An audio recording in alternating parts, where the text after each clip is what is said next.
자, 오늘 본문의 말씀, 우리가 잘 아는 요나 이야기죠. 마치 동화에 나오는 그런 이야기, 바로 오늘 본문에 기록되어 있습니다.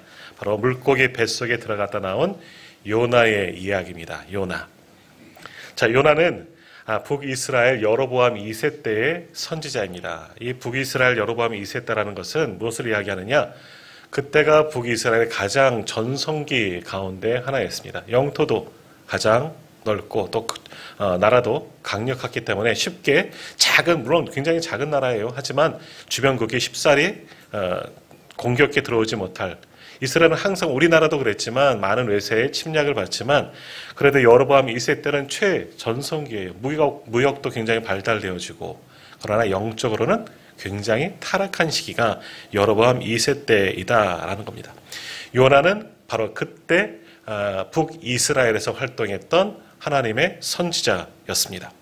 자, 요나서 1장, 요나는 이제 4장밖에 되지 않지만 요나서 1장에 보면 하나님께서 요나를 부르시죠. 그리고 요나에게 하나님의 말씀을 선포하라 하시는데, 어디다 선포하라 하시느냐? 니느웨라는 나라에 하나님의 말씀을 선포케 하십니다. 니느웨라는 곳은요, 나라는 아니고 사실은 도시입니다. 수도.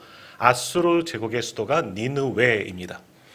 니느웨에게 하나님의 심판이 그곳에 임할 것이다 라는 선포를 하라는 겁니다.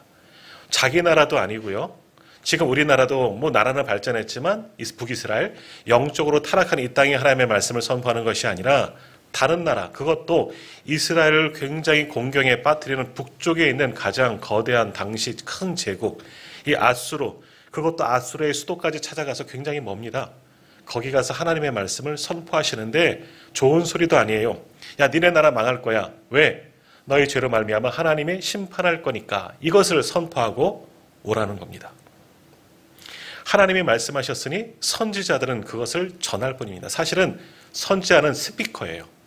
저희 목회자도 스피커예요. 하나님의 말씀을 주시면 그것을 전하는 것. 스피커는 뭡니까? 스피커가 말하는 게 아니라 스피커는 전달하는 거예요. 요나도 선지자든 목회자든 마찬가지인 겁니다. 하나님의 말씀을 전하는 것. 요나도 하나님의 스피커가 되어서 선지자가 되어서 하나님의 말씀을 전해야 하는데, 근데 요나는 싫었어요. 왜 싫습니까? 아수르는 그동안 북이스라엘을 늘 괴롭게 하던 그런 굉장히 큰 제국입니다. 원수와 같은 나라이죠. 그러니까 우리가 중국을 그렇게 좋아하지 않고 일본도 그렇게 좋아하지 않은, 왜? 수많은 외침이 있었기 때문에 그런 마음이 있는 것처럼 이 이스라엘 사람들은 이 아수르라는 나라를 별로 좋아하지 않습니다. 싫어합니다. 굉장히 곤경에 처해지고 결국 이 아수르 때문에 북이스라엘이 멸망하게 됩니다. 아직은 아니지만요. 여튼 북이스라엘은 굉장히 이 아수르를 싫어합니다. 요나도 마찬가지예요. 북이스라엘 사람으로 아수르 제국을 싫어하는 것은 다 마찬가지였습니다. 더욱이 이 니느웨, 하나님이 가라고 말씀하신 니느웨는요, 악독이 가득한 곳이에요. 우상 숭배를 많이 한다는 거죠. 거기에 가서 하나님의 말씀을 전하는 것, 너무너무 싫었다는 거예요. 왜? 저들은 우리의 원수이고 하나님 앞에 죽어 마땅할 자들인데 내가 왜 거기 가서 하나님의 말씀을 전해야 할까? 하나님이 니느웨가 멸망할 것이다 말하지만 그 속에는 뭐가 있겠습니까? 이 소식을 듣고 회개하라.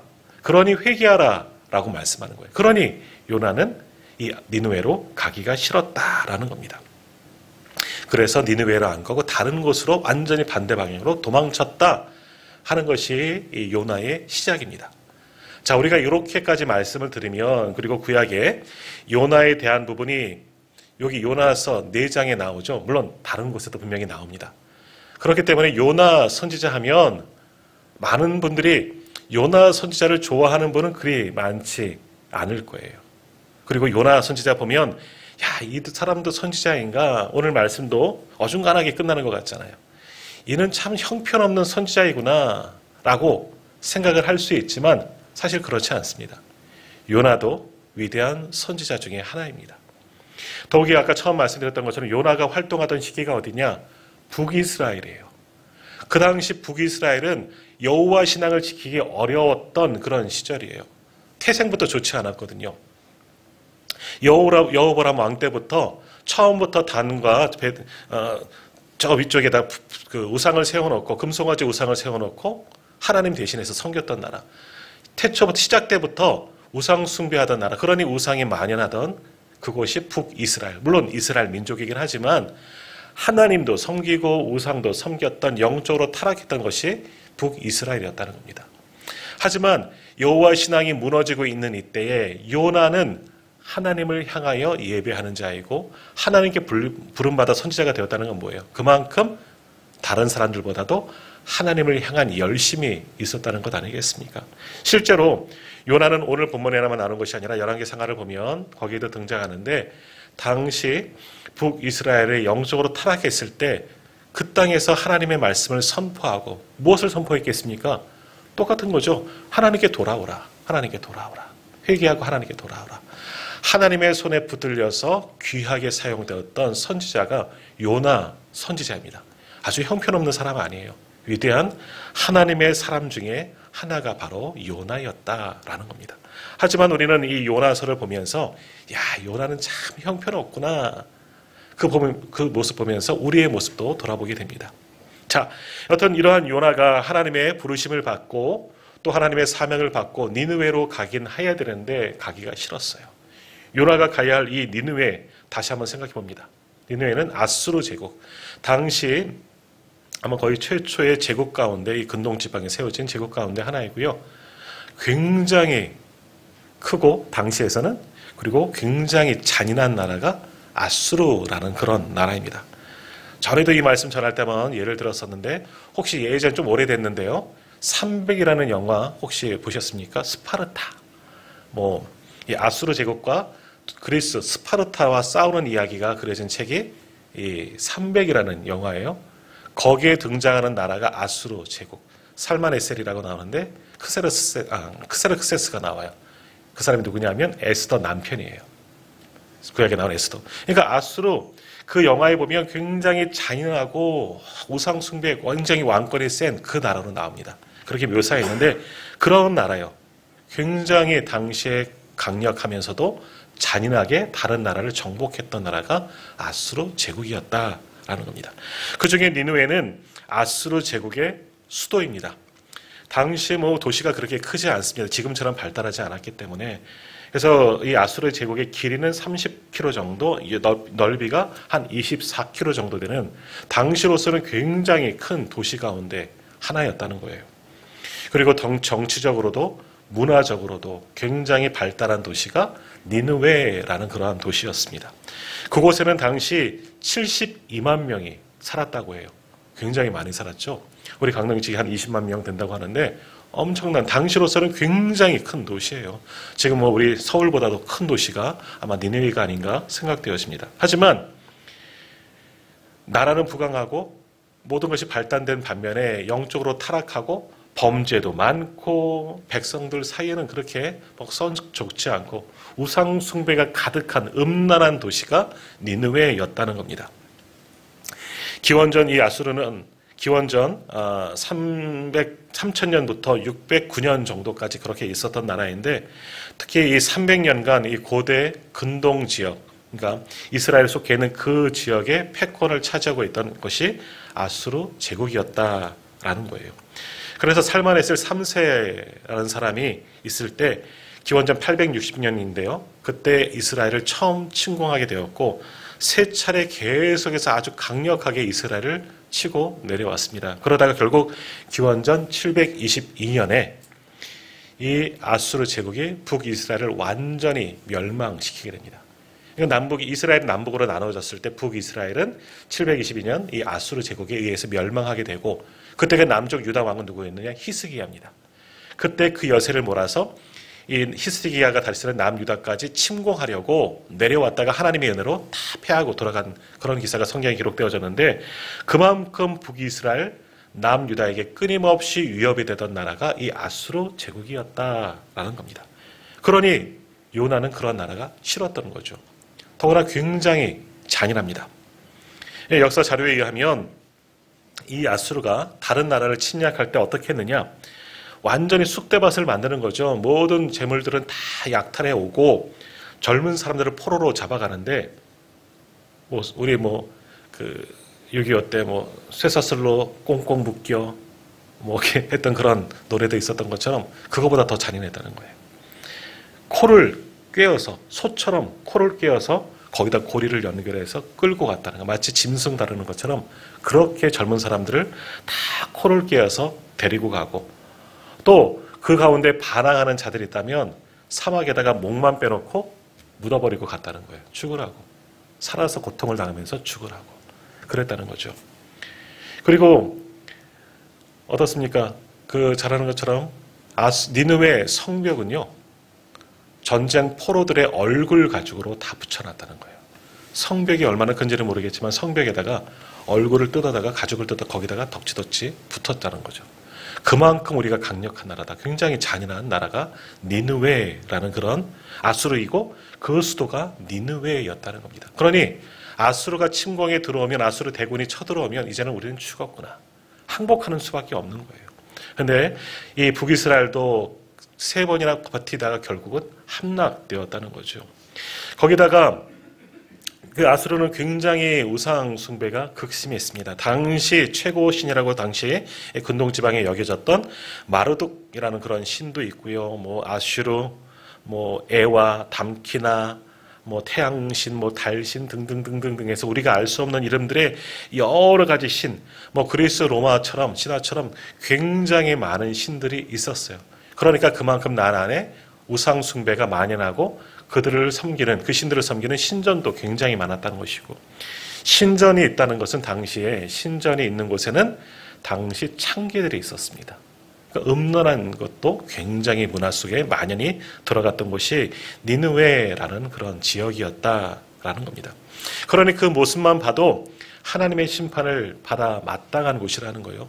과거 옛날에 소돔과 고모라처럼 영적으로 아주 하나님 앞에 타락한 도시가 바로 니느웨라는 지역이었다는 거죠. 북이스라엘 사람들에게는 자신을 공격해 들어오는 대적이고요, 가장 큰 적이고요, 그리고 영적으로 하나님 앞에 굉장히 타락한 범죄한 도시가 바로 니느웨라는 그런 도시였다라는 겁니다. 그런데 하나님께서 요나를 그 나라에 보내시는 겁니다. 하나님을 보내신 목적은 뭐예요? 너희들 그러니까 심판받을 것이다. 아니죠. 하나님의 뜻은 뭡니까? 그들이 돌아오길 원하고 계시는 거예요. 요나를 보내셔서 그들에게 하나님의 심판을 선포하고 그들이 회개하고 돌아오게 하시는 것, 그것이 하나님의 마음이신 거예요. 하나님은 악한 자가 그 죄로 말미암아 죽는 것을 원하시는 것이 아니라 회개하고 돌아오는 것을 하나님께서는 원하시는 분이에요. 그래서 지금 요나에게 말씀하는 거죠. 요나야, 이스라엘만이 아니라 너희를 괴롭게 하는 아수르로 네가 가라. 니느웨로 가서 하나님의 말씀을 선포하라. 그러다 너희들 망한다. 그러니 회개하고 돌아오라. 그 말씀을 요나에게 주시는 거예요. 그러나 요나는 싫어요.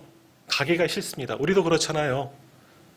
우리가 지금도 여전히 이 반일 감정이 남아있는 것처럼, 중국에 대한 감정도 그렇게 좋지가 않은 것처럼 요나도 그런 거예요. 아수르 가기 싫어요. 그리고 더군다나 니느웨, 그 가장 중심에 있는 도시, 수도 니느웨를 가라니 요나는 정말 가기가 싫었던 겁니다. 그래서 하나님의 말씀하시면 들어야 하는 선지자임에도 불구하고 어떡합니까? 니느웨로 향하지 아니하고 완전히 반대 방향인 다시스, 그러니까 그리스 쪽으로 가는 길이에요. 다시스로 가는 배를 타고 도망치게 됩니다. 어떻게 되죠? 하나님 못 보시라고 아무도 모를 거 생각, 배 가장 밑에 나가서 또 마음도 편해요. 거기서 잠을 자고 있는 요나를 보게 됩니다. 자, 그러다 어떻게 됩니까? 그 많은 배에 하나님께 못 보신 거 아니죠? 하나님이 다 아시는 겁니다. 바다로 나갔더니 풍랑이 일어나게 되고 거기 배에 탄 모든 사람들이 난리가 난 겁니다. 자기가 섬기는 신들을 다 부르며 우리를 구원해달라고 난리를 치는데, 그 와중에도 요나는 참 편해요. 배 밑창에서 여전히 잠을 자다가 사람들이 이제 깨우긴 되죠. 너무 그래서 불려 나오게 된 거죠. 그래서 그 배에서 어떤 일들이 있습니까? 우리 중에 누군가 죄를 진 사람이 있다. 제비 뽑자. 그 사람을 바다에 던지면 괜찮아질 거야. 뭐 이게 결론되어지고 결국 어떻게 됩니까? 요나가 뽑혀지게 된 거죠. 그래서 우리 전래동화처럼 심청이처럼 바다에 던져지게 되는 겁니다. 그런데 하나님께서 그 타이밍을 기다리셨던 거죠. 요나를 깨닫게 하시려고. 바다에 던져지자마자 어떤 일이 일어납니까? 물고기, 고래 아닙니다. 성경에는 큰 물고기로 나옵니다. 큰 물고기가 느닷없이 나타나서 요나를 삼키게 되고, 요나는 물고기 뱃속에서 3일간 머물게 된다라는 겁니다. 자, 이 물고기 뱃속 뭐 상상이나 할 수 있겠습니까? 물고기 뱃속. 우리는 이 피노키오라는 그런 동화를 보면서 피노키오도 고래 뱃속이죠. 들어가게 됩니다. 거기서 제페트 할아버지를 만나게 되고 뭐 그런 이야기들이 나오고 그 안에서 제가 정확하게 기억하고 있나 모르겠지만 어떻게 뭐 모닥불도 피우게 되는 뭐 공간이 동굴과 같은 그런 공간 속에서 모닥불도 피우고 뭐 그런 것들을 이제 동화 또는 만화영에서 봤기 때문에 우리는 물고기 뱃속이 그럴 것이다 생각을 하지만 전혀 그렇지 않습니다. 물고기 뱃속 뭡니까? 소위 위 속에 지금 들어간 상태 아니겠습니까? 위는 뭐 하는 곳입니까? 먹은 음식물을 소화시키는 것이 위입니다. 지금 요나가 들어가져 있는 것이 물고기가 삼켜버렸으니까 식도를 따라 물고기 뱃속, 밑속에 들어간 거죠. 아직 소화가 되기 전인 거예요. 더 그 속에서 오래 있으면 역시 요나도 그냥 다 소화돼서 없어질 존재이지만 3일 동안 거기에 갇혀있다 놓여지게 되는데 그 3일이 어땠을까요? 그 물고기 윗속에서 완전히 지옥을 경험하지 않았겠습니까? 그 물고기 뱃속 온갖 음식물 한꺼번에 물고기들은 삼켜 먹으니까 여러 가지 것들이 있을 거예요. 다른 어떤 생선이라든지 어떤 것들에 먹은 것들에 소화되는 그런 냄새, 소화되는 그 냄새가 얼마나 역겹습니까? 우리가 토할 때도 얼마나 그것이 역겹습니까? 또 위산이 나와서 그것을 녹이는 과정 속에서 발생하는 여러 가지의 유해 가스도 맡을 것이고요. 또 그 가운데 사실은 어디 서 있을 곳 없지 않겠습니까? 물고기가 이동하는데 어디 가만히 피할 곳, 위산이 뭐 온 벽은 유기이기 때문에 위산이 뿜어져 나올 것인데 그거 피할 곳 어디 있겠습니까? 그러니까 요나는 물고기 뱃속에서 사실은 한시도 가만히 있을지 못할 겁니다. 차라리 죽어버리는 게 낫지 3일 동안 살아있는 것도 용한 것이고 3일 동안의 그 시간 마치 지옥을 경험한 것 같은 끔찍한 시간이었을 거예요. 이 강산성의 소화 요새가 요나의 몸에도 묻지 않겠습니까? 얼마나 따가웠을까? 얼마나 힘들고 살이 녹아지는 그런 고통을 요나가 그 속에서 물고기 뱃속에서 경험하지 않았겠습니까? 그러면서 뭐 했겠습니까? 아이고 죽겠네 소리 질렀겠죠. 또 뭐 했겠습니까? 성경을 우리가 보면 아까 요나가 형편없는 사람 아니라 그랬잖아요. 요나는 그 물고기 뱃속에서 기도한 거예요. 그것이 요나 2장에 3장에 또 잘 기록되어 있습니다. 요나 2장에 보면 요나가 그 물고기 뱃속에서 하나님께 간절히 기도하는 것을 보게 되는 겁니다. 근데 우리처럼 무릎을 꿇고 경건하게 앉아 기도했겠느냐? 그럴 환경이 아니잖아요. 윗속에서 이리저리 흔들려 가면서 위산에도 들어갔다 나오면서 몸은 녹아지면서 정말 이리 뛰며 저리 뛰며 살려고 하나도 몸 보이기나 하겠습니까? 아무것도 빛도 없는 그 속에서 얼마나 고통스럽겠느냐. 하지만 그 속에서 3일 동안 요나는 하나님께 부르짖으며 간구하면서 기도하다가 하나님의 훈련의 시간인 겁니다. 죽지 않은 것도. 그렇게 그 뱃속에 있다가 육주로 내뱉어짐을 받고 다시 한번 구원을 받게 됩니다. 간신히 구살생으로 살아나게 된 거죠.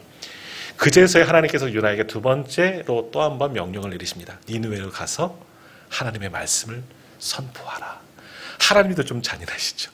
좀 회복 좀 시키고 뭐 엘리야도 고난할 때 까마귀를 통해서 먹을 것도 주시고 물도 주시고 너와 같은 사람 내가 8,000명을 준비했다 말씀도 위로도 주시는데 요나는 아니에요. 왜? 하나님의 급하니까. 요나를 물고기 뱃속에서 나온 그 요나, 물론 성경에는 뭐 바로 보내는지 정확하게는 알 수 없어요. 하지만 그렇게 물고기 뱃속에서 죽다 살은 요나에게 하나님은 강권적으로도 말씀하시는 거예요. 니느웨로 가라. 니느웨에 가서 또다시 하나님의 말씀을 선포하라. 그곳이 하나님의 심판을 받아 멸망하게 될 것이다. 좋은 소리도 아니에요. 근데 요나는 어찌 됩니까? 이제는 도망갈 방법이 없잖아요.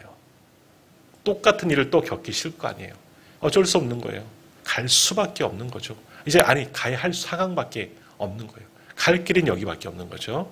그래서 그 길로 몸도 얼마나 힘들었을까. 니느웨가 가까운 거리도 아니고 몸도 많이 상했겠지만 그 몸을 추스리고 이제 니느웨로 가서 정말 하나님의 말씀을 선포합니다. 그런데 어떻게 됩니까? 니느웨는 아까 처음 말씀드린 것처럼 굉장히 큰 도시라고 했어요. 그래서 지역적으로 저도 30km, 24km 감이 안 잡혀서 조금 전에 이제 줄자를 가지고 인터넷 지도를 열고 자로 한번 재봤더니 여기서 한 양양 정도 직선거리가 한 30km 정도 되는 것 같더라고요. 양양공항 근처까지가 여기 우리 교동에 여기서부터 그리고 24km라는 것은 대관령 근처까지 가는 거예요. 그만큼 되는 지역이다. 한번 상상해 보시고 말씀을 생각해 보십시오. 그러니까 성경에도 한 일주일은 다니면서 복음을 전해야 되는데 3일길을 다니면서 복음을 전했다 이야기해요. 그럼 뭐예요? 아주 두 가지 의미가 나옵니다. 요나가 하나님의 복음을 전합니다. 하나님의 말씀을 선포합니다. 두 가지 의미. 좋게 해석하면 하나님의 말씀이 중요하기 때문에 아주 빨리빨리 다니면서 더 많은 사람들에게 전하려고 3일 동안 하나님의 심판이 임하였다. 회개하라. 막 간절한 마음으로 다녔을 거라 긍정적으로 보는 관점이 있고, 또 하나는 뭐겠습니까? 7일길 다녀야 되는데 더 많은 시간 동안 다녀야 하는데도 불구하고 짧게 다녔다는 건 뭐예요? 하기 싫은 거죠. 여전히 하기 싫은 마음이 남아있다는 거예요. 대충 복음을 전하고 듣든지 말든지 하나님 심판 전하는데 쑥 지나가고 이 정도라고 생각해 볼 수가 있는 거예요. 그런데 저는 요나의 말씀을 읽어보면 두 번째라고 저는 생각을 합니다. 하기 싫은 거죠. 여전히. 왜? 오늘 본문이 그것이 나오잖아요. 요 니느웨가 보이는 언덕에 올라가서 어떻게 되려나 지켜보는 것. 야, 이제 내가 전했으니까, 나는 할 일 다 했으니까 하나님의 불심판이 임하겠구나. 예전 소돔과 고모라가 멸망하는 것처럼 그것 보려고 요나가 언덕에 진치고 앉아있는 것 아니겠습니까? 그런 거 보면 사실 하나님의 복음을 전하지만 요나의 마음은 사실은 좋지는 않은 거예요. 한편으로는 하나님이 말씀하셨기 때문에 따를 수밖에 없지만, 한편으로는 여전히 인간적인 마음들이 남아있기 때문에 니느웨를 향한 온전한 함의 말씀을 전하지 못하였을 거다 하는 그런 생각도 하게 됩니다. 여튼 요나는 자기에게 맡겨진 사명을 감당했어요. 하나님이 명령하신 대로 니느웨를 다니면서 하나님의 심판이 임할 것을 선포합니다. 그리고서 그 선포한 이후에 니느웨가 보이는 곳에 언덕에 자리를 잡고 앉아있는 것이 오늘 본문의 말씀이죠. 자, 그런데 어떤 일이 일어납니까? 요나가 어떠한 마음으로 선포했는지 모르겠지만 니느웨는 놀라운 일이 일어난 겁니다. 거기 왕이 있겠죠. 왕으로부터 모든 사람들까지, 그리고 심지어는 가축까지 베옷을 입습니다. 죄를 뒤집어 쓰는 겁니다. 이거는 회개하는 거예요. 우리로 말하면 영적 대각성 운동이 일어난 거예요. 요 하나님이 보내셔서 요나가 선포를 했어요. 그가 진심으로든 아니든 하나님의 말씀이 그곳에 떨어졌더니 죄악에 간영한 그 도시가, 이게 뭐예요? 하나님 앞에 모두가 다 회개하고 돌아온 겁니다. 물론 나중에 니느웨가 나홈 선지서를 보면 니느웨의 심판이 또 임하는 것을 보게 됩니다. 후에 멸망을 당합니다. 하지만 당시 요나의 선포를 듣고 사람들이 깨닫게 된 거예요. 우리가 하나님 앞에 죄를 범하였구나. 왕으로부터 모든 백성들이 다 베옷을 입고 진심으로 참회하기 시작하는 거죠. 심지어는 가축들에게도 배를 두른 거예요. 가축들은 뭐가 있겠어요. 하지만 뭔가 뭐예요? 온 나라가 회개하자, 하나님께로 돌아가자, 영적 대각성 운동이 일어나게 된 겁니다. 3일 만에 일어난 역사죠. 이것도 하나님이 주신 선한 마음입니다. 하나님은 이것을 원하셨던 거예요. 자, 요나서 3장 한 번만 찾아볼게요. 요나서 3장 8절과 9절 말씀을 한번 보십시오.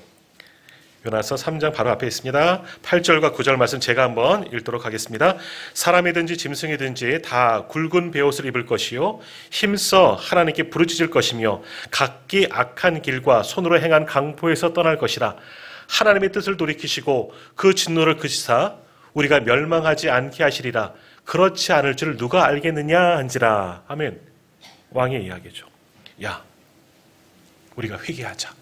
지금 굉장히 늦었지만 이제라도 우리가 회개하면, 맨 마지막에 있는 말씀처럼 진노를, 하나님께서 뜻을 돌이키고 진노를 멈추실지 누가 알겠느냐. 이것만이라도 우리 한번 해보자. 이제 죽지 않으려고 마지막이라도 한번 회개하자. 온 나라에 왕이 조서를 내려서 대각성 회개 운동이 펼쳐지게 됩니다. 그 백성들도 왕이 왜 그러시나? 미쳤나? 우리는 하나님도 섬기지 않는데 하는 것이 아니라 백성들도 다 왕의 명령대로 따라하는 거예요. 깨닫게 되는 거죠. 결국 그래서 어떤 일이 일어납니까? 10절, 요나서 3장 10절 말씀 보십시오. 하나님이 그들이 행한 것, 그 악한 길에서 돌이켜 떠난 것을 보시고 하나님의 뜻을 돌이키사 그들에게 내리리라고 말씀하신 재앙을 내리지 아니하시니라. 아멘. 그들이 회개하고 돌아왔더니 하나님께서 정말 뜻을 돌이키셨다는 거예요. 과거 소돔과 고모라는 아브라함이 그들을 위해 중보했잖아요. 결국 그러나 그들은 멸망당하였지만 오늘 니느웨는요, 요나의 선포를 듣고 하나님의 말씀을 듣고 모두가 회개하고 그 3일 만에 구원을 얻게 된 거예요. 굉장히 놀라운 은혜의 사건인 겁니다. 그들은 구원받을 바짓 하나도 한 적이 없어요. 단 하나, 회개한 것밖에 없어요. 그것이 진심으로 정말 참여했는지 죽기 싫어서 그렇게 했는지는 모르지만 여튼 하나님 앞에 회개하였더니 하나님께서 뜻을 돌이키셨더라. 이것이 요나의 결론부라 할 수가 있는 겁니다. 이처럼 니느웨는 죄악이 가득한 땅, 우상의 땅, 이 니느웨는 하나님의 말씀을 듣고 모든 사람들이 회개합니다. 그 회개함을 통해서 하나님의 심판을 면하고 구원을 받습니다. 얼마나 은혜로운 일들이, 귀한 하나님의 역사가, 은혜가 펼쳐지게 된 겁니다. 자, 그런 이 와중에 이것을 못마땅해 여기는 한 사람이 있지요. 누구예요? 요나입니다. 요나. 요나는 그 모든 것을 그 언덕 위에서 보면서, 이 동편 언덕 위에서 보면서 속이 뒤틀리는 거죠. 부하가 치밀어 오르는 겁니다. 화가 나는 거예요. 그래서 하나님께 따질 기도, 성질을 내고 있는 거예요. 야, 어떻게 이런 일이. 아니, 자기가 복음을 전했잖아요. 회개하고 돌아오면 얼마나 은혜예요. 너무나 깊겠죠. 감사하겠죠. 근데 요나는 그렇지 않은 거예요.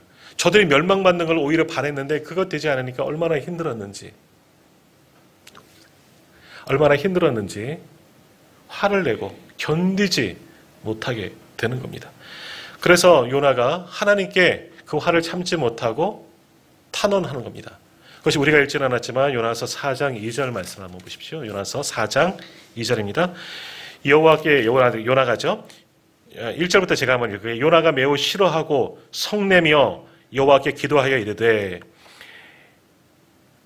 여호와여, 내가 고국에 있을 때 이러하겠다고 말씀하지 아니하였나이까. 그러므로 내가 빨리 다시스로 도망하여 싸우니 주께서는 은혜로우시며 자비로우시며 노하기를 더디하시며 이내가 크시사 뜻을 돌이켜 재앙을 내리지 아니하시는 하나님이신 줄 내가 알았음이니이다 라고 말합니다. 이건 하나님의 은혜를 찬양한 게 아니에요. 요나는 하나님, 내가 진짜 그래서 다시스로 간 건 아니겠습니까? 하나님은 은혜로우시고 자비로우신 분이라 내가 그 마음 알고 있었어요. 노하기도 더디하시고 불쌍히 여기시는 분, 긍휼이 많으신 분 알았습니다. 그래서 니느웨 심판 내리지 않을 것을 저는 알고 있었습니다. 그래서 제가 안 간 것 아닙니까? 하고 따지는 거예요. 근데 그것은 하나님의 은혜를 찬양한 것이 아니라, 그러면서 또 이야기를 그 뒤에 뭐라고 이야기하느냐. 3절 말씀 한번 보십시오. 여호와여, 원하건대 이제 내 생명을 거두어 가소서. 사는 것보다 죽는 것이 내게 나음이니이다. 이건 뭔 소리냐. 하나님의 은혜를 찬양한 것이 아니고, 그럼 저는 뭐예요? 내가 가기 싫다고 도망쳤는데 나를 강권적으로 여기다 데려다 놓더니 복음을 전하게 하려더니 왜 하나님 하실 일 안 하시고 저들 심판하지 않으시고 왜 다시 살려주셨어요? 그럼 저를 왜 보내셨어요? 저는 뭐예요? 화가 난 거죠. 내 수고한 거, 내가 물고기 뱃속에 왜 들어갔다 나왔나, 이 모든 것들이 막 떠올리면서 요나는 화가 난 거죠. 하나님이 이렇게 하셨기 때문에 자기는 체면도 구겨지고 나는 헛일을 하게 된 거고 아무것도 아니고 나만 화나고 나만 부하가 일어나지만 아무도 알아주는 사람 없고, 그러니 아이고 차라리 이럴 바에 내가 죽는 것이 낫겠다. 하나님께 탄원하는 요나의 모습을 보게 됩니다. 요나 이후에 하나님 요나를 더 귀하게 아마 사용하셨을 것 같아요. 근데 이때는 내가 선지자가 왜 하라 됐나 그런 마음도 들었을 거예요. 선지자가 된 것은 하나님의 일을 하라고, 하나님의 영혼구원의 삶을 감당하라고 주셨는데 요나는 아닌 거예요. 부르셨지만 영혼구원에는 상관이 없어요. 하나님의 사명을 감당하는 내가 더 돋보이려고 하는 것이 요나에게는 있었지는 않았나 그런 생각을 해봅니다. 그러니 근데 이 사건을 통해서 자신의 체면, 선지자로서의 권위도 다 떨어지고 위신도 안 서고 뭐 선포했는데 그것도 이루어지지 않고, 그럼 나는 뭔가 하는 그런 참담한 생각이 들었던 거예요. 그래서 하나님께 화를 낸 거죠. 하나님, 나는 뭐예요? 나를 왜 이렇게 하셨어요? 불평하고 원망하는 요나를 보게 됩니다. 자, 그리고 요나의 두 번째 화내는 이유는 뭐냐? 하나님이 지금 하신 일이 전혀 마음에 들지 않은 거예요. 왜? 하나님께서 요나를 처음 이 땅에 보내신 것, 니느웨로 보내신 이유는 뭐예요? 그들이 죄가 관영했기 때문에, 너무나 범죄하고 악한 도시이기 때문에 하나님께서 심판하신다고 보내신 거예요. 근데 왜 하나님 저들을 심판하지 않으세요? 우리 북이스라엘보다 하박국의 그런 외침도 비슷한 거예요.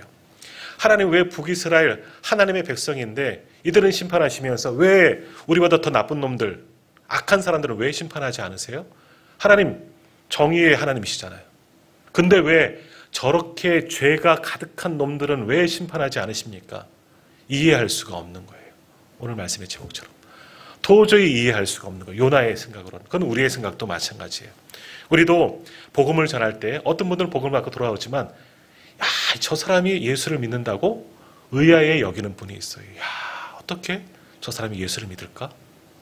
이해할 수가 없는 경우도 있어요. 요나도 그런 거거든요. 하나님은 정의로우신데 이건 정의가 아닌 것 같아요. 이들은 악한 자들이에요. 하나님 보시기에 합한 것, 좋은 것은 하나도 안 한 자들을 어떻게 구원하시느냐. 요나의 생각으로는, 이성으로는 도저히 이해하지 못해서 화를 낸 거죠. 하나님, 이건 하나님의 공의도 아니고 하나님의 정의도 아니지 않습니까?